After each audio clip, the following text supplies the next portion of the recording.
લેક્ચર્સની અંદર આપણે લોકો કોષની 3 લાક્ષણિકતાનો અભ્યાસ કર્યો હતો. કોષ રસ પટલ, કોષ દિવાલ અને કોષ કેન્દ્ર. આ 3 લાક્ષણિકતાઓ પૈકીની પહેલી લાક્ષણિકતા કે જેને આપણે કોષ રસ પટલ કહીએ છીએ અથવા તો એને કોષીય પટલના નામે પણ ઓળખીએ છીએ. બીજું આજે આપણે શીખવાનું છે કોષ દિવાલ કે જેને ઇંગ્લિશમાં કહેવાય સેલ વોલ. બરાબર, એટલે કે કોષ દિવાલ. વનસ્પતિ કોષમાં કોષરસ પટલ સિવાય તેની બહારની બાજુએ આવેલું એક વધારાનું બરડ આવરણ. તો કોષ દિવાલ એ કોનામાં જોવા મળે? તો કે વનસ્પતિ કોષમાં જોવા મળે. તો કે વનસ્પતિ કોષમાં કોષરસ પટલ સિવાય વધારાનું કોષરસ પટલ સિવાય વધારાનું બરડ આવરણ, બરાબર, કે જેને આપણે એની શું કહીએ છીએ? તો કે કોષ દિવાલ કહેવામાં આવે છે. આ જે કોષ દિવાલ જે છે એ શાની બનેલી છે? તો કે નિર્જીવ ઘટક સેલ્યુલોઝની બનેલી છે. બરાબર, કોની બનેલી છે? તો કે નિર્જીવ જે ઘટક છે સેલ્યુલોઝની બનેલી છે. પ્રાણી કોષની અંદર કોષ દિવાલ જોવા મળતી નથી. કોષરસ પટલની કઈ તરફ આવેલી છે? તો કે બહારની તરફ. તો કહેવાય કોષ દિવાલ એ કોષ રસ પટલની કઈ તરફ આવેલી છે? તો કે બહારની તરફ આવેલી આવરણ. આગળ જોઈએ, વનસ્પતિ કોષમાં તે સામાન્ય રીતે સેલ્યુલોઝની બનેલી હોય છે. સેલ્યુલોઝ એ એક જટિલ પદાર્થ છે કે જે વનસ્પતિને બંધારણીય મજબૂતાઈ આપે છે. તો આપણે જાણીએ કે આ જે સેલ્યુલોઝ છે એનું કાર્ય શું? તો કે સેલ્યુલોઝ એ વનસ્પતિને શું કરે છે? તો કે મજબૂતાઈ આપે છે. શું કરે છે? તો કે મજબૂતાઈ આપવાનું કાર્ય કરે છે. એના બંધારણ જે છે એને શું કરે છે? મજબૂતાઈ આપે છે. જ્યારે જીવંત કોષ એ આશ્રુતિની ક્રિયા દ્વારા પાણી ગુમાવે છે ત્યારે ચીમડાઈ જાય છે અને સંકોચન પામે છે. તો આ ક્રિયાને તે પદાર્થનું રસ સંકોચન કહેવામાં આવે છે. અને તે દરમિયાન તે કોષની અંદર રહેલો કોષરસ એ કોષ દિવાલથી કેવો જાય છે? દૂર જાય છે. તો આપણે એવું જાણીએ કે જ્યારે જીવંત કોષો એ આશ્રુતિની ક્રિયા દ્વારા પાણી મેળવી પણ શકે અને પાણી ગુમાવી પણ શકે, પરંતુ કેટલાક મૃત કોષો કે જે આશ્રુતિની ક્રિયા દ્વારા પાણી શોષવાની ક્ષમતા ધરાવતા નથી. તો વનસ્પતિ કોષ કોષ દિવાલ તેમજ ફૂગ અને બેક્ટેરિયાની કોષ દિવાલને ખૂબ મંદ બાહ્ય માધ્યમમાં મૂકવા છતાં તેઓ તૂટી જતા નથી. આવા માધ્યમમાં કોષો આશ્રુતિની ક્રિયા દ્વારા પાણી મેળવે છે અને કોષ દિવાલમાં ફૂલેલા કોષો સામે તે દબાણ ઉત્પન્ન કરે છે, જેના કારણે કોષ દિવાલ એ વનસ્પતિ કોષ અને પ્રાણી કોષને બહારના માધ્યમમાં થતા વધુમાં વધુ પરિવર્તનો સામે તે શું કરે છે? તો કે સામનો કરી શકે છે. તો કોષ દિવાલ એ વનસ્પતિને યાંત્રિકી મજબૂતાઈ આપવાનું કાર્ય કરે, જે સેલ્યુલોઝ નામના નિર્જીવ ઘટકની બનેલી છે. કોષરસ પટલ સિવાય તે વધારાનું બહારની તરફ આવેલું બરડ આવરણ છે. આશ્રુતિની ક્રિયામાં જ્યારે કોષ પાણી ગુમાવે છે ત્યારે કોષ સંકોચાય છે અને ચીમડાય છે, જેને શું કહેવામાં આવે છે? તો કે રસ સંકોચન. તો તમને લોકોને પરીક્ષાની અંદર બીજી એક વ્યાખ્યા પૂછાઈ શકે, વ્યાખ્યા આપો રસ સંકોચન, તો જેનો જવાબ તમારે નોટબુકની અંદર લખવાનો રહેશે. ત્યારબાદ બીજો આપણો જે કોષની લાક્ષણિકતાનો પ્રકાર છે જેનું નામ છે કોષ કેન્દ્ર, સેલ સેન્ટર. જેમ સેલ વોલ શબ્દ વાપર્યો સેમ એવી જ રીતે આપણે બીજો શબ્દ વાપરીશું સેલ સેન્ટર એટલે કે ન્યુક્લિયસ. ડુંગળીના પટલનું આપણે હંગામી આસ્પાદન કર્યું ત્યારે તેની છાલ ઉપર આયોડિનનું દ્રાવણ શા માટે મૂક્યું? તો આપણે જાણીએ છીએ કે જ્યારે ડુંગળીના પટલ ઉપર આપણે આયોડિનના દ્રાવણને મૂક્યા સિવાય આપણે તેનું ઓબ્ઝર્વેશન કરીએ તો આપણાને એની અંદર કોષ કેન્દ્ર, કોષ દિવાલ, કોષ રસ પટલ કે બીજા કોઈક અન્ય કોષીય અંગિકાઓ જોવા મળતી નથી. એનો મતલબ કે પહેલી જે સ્લાઇડ હતી એ કેવી હતી? તો કે રંગવિહીન હતી. તેટલા માટે તેને અભિરંજિત કરવા માટે, તેને રંગહીન કરવા માટે આપણે આયોડિનનું દ્રાવણ વાપરીએ છીએ. અને આયોડિનના દ્રાવણ વાપરવાના કારણે તે જે સ્લાઇડ્સ છે એ કેવી બને છે? ઘેરી બને છે, જેના કારણે તેની અંદર રહેલી કોષીય અંગિકાઓ વિસ્તૃત અને સારી રીતે આપણે સમજી શકીએ છીએ. જો રંગની જુદી જુદી ભિન્નતાઓ હોય તો એ રંગની ભિન્નતાઓના આધારે આપણે કોષની અંગિકાઓનો અભ્યાસ કરી શકીએ છીએ. અને તેથી જ એવું કહેવામાં આવે કે આયોડિનના દ્રાવણના બદલે આપણે મિથિલિન બ્લુ દ્રાવણનો પણ ઉપયોગ કરી શકીએ અને સેફ્રેલિનના દ્રાવણનો પણ ઉપયોગ કરી શકીએ છીએ કે જેથી ડુંગળીના કોષનું આસ્પાદન, સંગઠન આપણે સરળતાથી અનુભવી શકીએ. ડુંગળીના કોષ પરથી આપણે અનુમાન લગાવ્યું કે કોષના સેન્ટરમાં આવેલું દ્વિસ્તરીય આવરણ. કોષ કેન્દ્ર જે છે એ શું છે? તો કે દ્વિસ્તરીય આવરણ ધરાવે છે, બરાબર? અને આ જે દ્વિસ્તરીય આવરણ છે એમાં બે છે, એક છે બાહ્ય સ્તર અને બીજું જે છે એ શું છે? તો કે આંતરિક સ્તર, બરાબર? તો કોષ કેન્દ્ર એ કેટલા સ્તર ધરાવે? તો કે બે સ્તર ધરાવે. એક દ્વિસ્તરીય આવરણ એટલે કે એક છે બાહ્ય સ્તર અને બીજું જે છે એ આંતરિક સ્તર. જે દ્વિસ્તરીય સ્તર ધરાવે છે તેને કોષ કેન્દ્ર પટલ કહેવાય. તો દ્વિસ્તરીય જે આવરણ કહેવાય એને શું કહેવાય? તો કે કોષ કેન્દ્રીય પટલ, બરાબર? તો કે કોષ કેન્દ્રની ઉપરની તરફ આવેલું જે આવરણ એને કહેવાય કોષ કેન્દ્ર પટલ. કોષ કેન્દ્ર પટલના છિદ્ર કેટલાક દ્રવ્યને કોષ કેન્દ્રની અંદરથી બહાર તરફ વહન કરી શકે કે જે પરિવહન કોષ રસ તરફ દર્શાવે છે. હવે ટોપિક માટે, પરીક્ષા માટે ખૂબ જ અગત્યના પ્રશ્ન કે જે આપણે આ ટોપિકમાંથી હવે શીખીશું. સૌથી પહેલું કોષ કેન્દ્ર રંગસૂત્ર ધરાવે છે. કોષ કેન્દ્ર એ શું ધરાવે છે? તો કે રંગસૂત્ર ધરાવે છે. હવે આપણે જાણીએ છીએ કે રંગસૂત્ર જે છે એ કેટલા છે? તો કે મનુષ્ય હોય તો મનુષ્યમાં કેટલા જોડ છે? તો કે 23 જોડ છે. મનુષ્યમાં કેટલા છે? તો કે 23. મનુષ્યમાં રંગસૂત્ર કેટલા છે? 23 જોડ.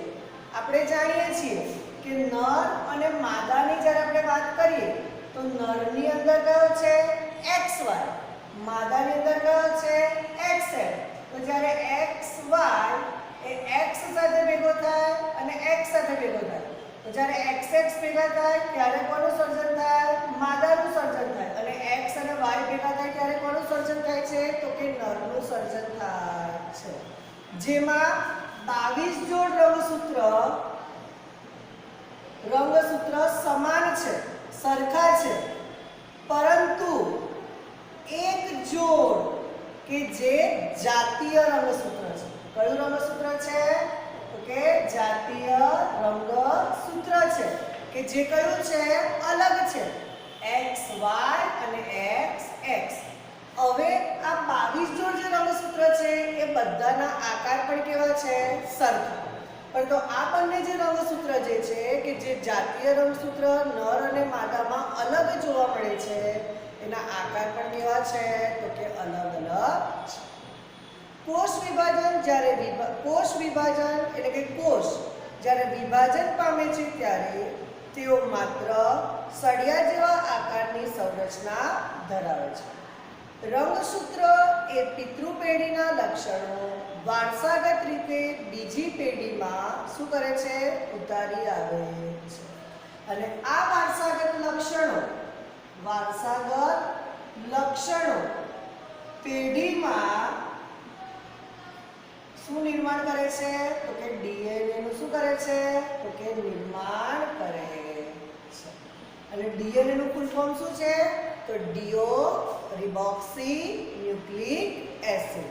તો ડીએનએ જે છે બરાબર એનું ફૂલ ફોર્મ શું તો ડીઓરિબોક્સી ન્યુક્લિક એસિડ. બરાબર. આગળ રંગસૂત્ર એ કોના બનેલા છે તો કે ડીએનએ અને પ્રોટીનના. આપણે અત્યારે જોયું કે આ જે રંગસૂત્ર છે તો આ રંગસૂત્ર કોના બનેલા હોય તો કે પણ યાદ રાખજો રંગસૂત્ર બે ઘટકના બનેલા હશે ડીએનએ અને પ્રોટીનના. તો સૌથી વધારે રંગસૂત્રમાં શું હોય છે તો કે પ્રોટીન જોવા મળે છે. આપણે જાણીએ છીએ કે આપણે ઘરની અંદર એવું કહીએ કે કોઈ પણ બાળક જ્યારે માતાના ગર્ભમાંથી બહાર નીકળે તો આપણે એવો શબ્દ વાપરીએ કે આ બાળક કાં તો એની મમ્મી જેવો છે કાં તો એના પપ્પા જેવો છે. તે કોના આધારે નક્કી કરી શકાય એના ડીએનએ અને એના રંગસૂત્રના આધારે. કે જો માતાનો એક્સ અને પિતાનો વાય ભેગો થાય તો કોણ સર્જે છે નર સર્જાય એટલે કે છોકરો ઉત્પન્ન થાય. માતાનો એક્સ અને પિતાનો એક્સ ભેગો થાય તો કોણ દેખાય છોકરી. એનો મતલબ કે નવી સંતતિ જ્યારે નિર્માણ પામે તો એની અંદર વારસાગત લક્ષણો ઉતરી આવે. એટલે કાં તો એ માતા જેવી દેખાય કાં તો એ પિતા જેવી દેખાય. એટલે આનુવંશિક લક્ષણોનું પેઢી દર પેઢી ઉતરી આવવું જેને શું કહેવામાં આવે છે તો કે આનુવંશિકતા કહેવામાં આવે છે. આપણે જાણીએ કે બિલાડી છે તો એ બિલાડીના બચ્ચાને જ જન્મ આપે. કૂતરું છે તો એ ગલુડિયાને જ જન્મ આપે. ઉંદર તો કે ઉંદરના બચ્ચાને જ જન્મ આપે. કબૂતર તો કે કબૂતરના બચ્ચાને જ જન્મ આપે. એનો મતલબ કે દરેક વ્યક્તિ પોતાનું સાતત્ય અસ્તિત્વ જાળવી રાખવા માટે આનુવંશિક લક્ષણો ધરાવે. પોતાના જ લક્ષણો પેઢી દર પેઢી શું કરે છે તો કે ઉતરી આવે છે. ડીએનએના કાર્યકારી ટુકડાઓને જનીન કહે છે. તો જનીન એટલે શું તો કે ડીએનએના કાર્યકારી ટુકડાઓ કે જેને આપણે શું કહીએ છીએ તો કે જનીન કહેવામાં આવે છે. આગળ જોઈએ કોષમાં ડીએનએ નું વિભાજન થતું નથી. ડીએનએ એ રંગસૂત્રીય દ્રવ્યમાં ભાગ સ્વરૂપે જ્યારે કોષ વિભાજન આગળ તરફ વધે છે ત્યારે રંગસૂત્રીય દ્રવ્ય જે રંગસૂત્રમાં પરિણમે અને રંગસૂત્રીય દ્રવ્ય આ યાદ રાખજો રંગસૂત્રીય દ્રવ્ય એ કોના જેવી રચના ધરાવે છે તો કે દોરીના જથ્થા જેવી.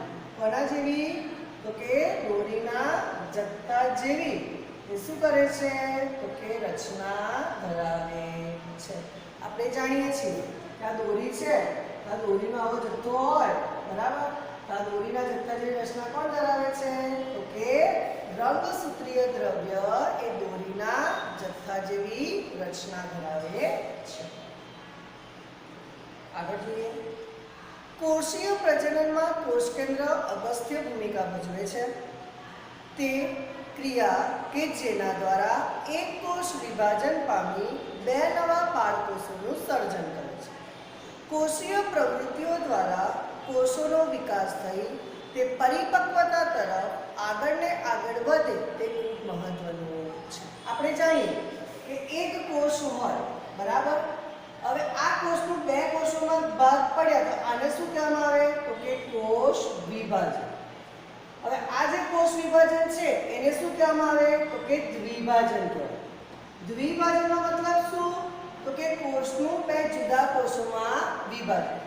હવે આ જે કોષ છે એનું બીજા બે કોષોમાં, આ જે કોષ છે બરાબર એનું બીજા બે કોષોમાં ફરી વિભાજન થાય તો આનો મતલબ કે આને શું કહેવામાં આવે તો કે બહુભાજન કહેવાય.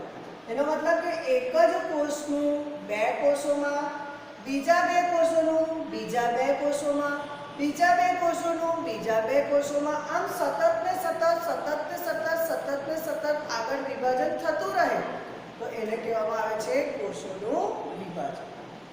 બેક્ટેરિયા જેવા કેટલાક સજીવો કે જેની અંદર કોષ કેન્દ્રીય પટલની ગેરહાજરી છે કે જેઓમાં કોષ કેન્દ્રીય પ્રદેશ ઓછો વિકસિત પામેલો હોય તો તેવા સજીવોને આદિકોષ કેન્દ્રીય સજીવો કહે છે.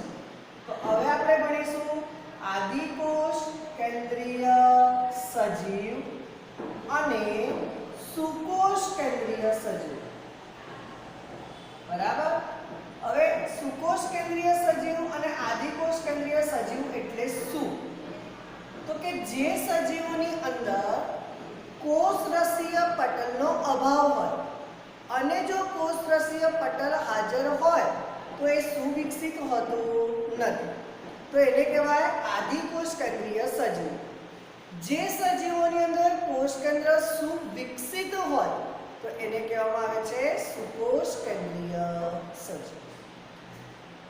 જે સજીવોના કોષો સુવિકસિત કોષ કેન્દ્ર પટલ ધરાવે છે તેને સુકોષ કેન્દ્રીય સજીવો કહેવામાં આવે છે. આદિકોષ કેન્દ્રીય સજીવોનો અવ્યાખ્યાયિત કોષ કેન્દ્રીય પ્રદેશ કે જે ન્યુક્લિયક એસિડ ધરાવે છે. શું ધરાવે છે તો કે ન્યુક્લિક એસિડ. અને એવા પ્રદેશ જે ન્યુક્લિક એસિડ જેવા ઘટકો ધરાવે જેને ન્યુક્લિયોઇડ કહેવામાં આવે. શું કહેવામાં આવે છે તો કે ન્યુક્લિયોઇડ કહે છે. કોષરસ પટલ સજીવોમાં આદિકોષ કેન્દ્રીય સજીવોમાં કોષીય અંગિકાઓ ગેરહાજર હોય. એમાં કણાભસૂત્રના જોવા મળે, રિબોસોમ્સના જોવા મળે, રંજક કણોના જોવા મળે, જ્યારે સુકોષ કેન્દ્રીય સજીવોની અંદર સુવિકસિત કોષીય અંગિકાઓ જોવા મળે છે. આવી અંગિકાઓ એ ઘણા બધા કાર્ય કોષરસીય ભાગો દ્વારા નિર્બળ રીતે આયોજન પામે છે. પ્રકાશ સંશ્લેષી આદિકોષ કેન્દ્રીય બેક્ટેરિયામાંનું ક્લોરોફિલ કે જે કોષરસ પટલની પુટિકાઓ એટલે કે કોથળી જેવી રચના. પુટિકાનો શબ્દનો અર્થ થાય પુટિકા એટલે કોથળી જેવી રચના સાથે સંકળાયેલું છે, પણ સુકોષ કેન્દ્રીય કોષો એ રંજક કણો સાથે હોતું નથી, જે આકૃતિની અંદર પ્રોપરલી રીતે સમજાયેલું છે. તો આદિકોષ કેન્દ્રીય સજીવો એ કયા ભાગ દર્શાવે? કોષ દિવાલ, કોષરસ પટલ, રિબોસોમ્સ અને ન્યુક્લિયોઇડ. એ ન્યુક્લિક એસિડ ધરાવતો હોવાના કારણે તેને ન્યુક્લિયોઇડ તરીકે ઓળખવામાં આવે છે. ત્યારબાદ આપ્યું છે કોષરસ.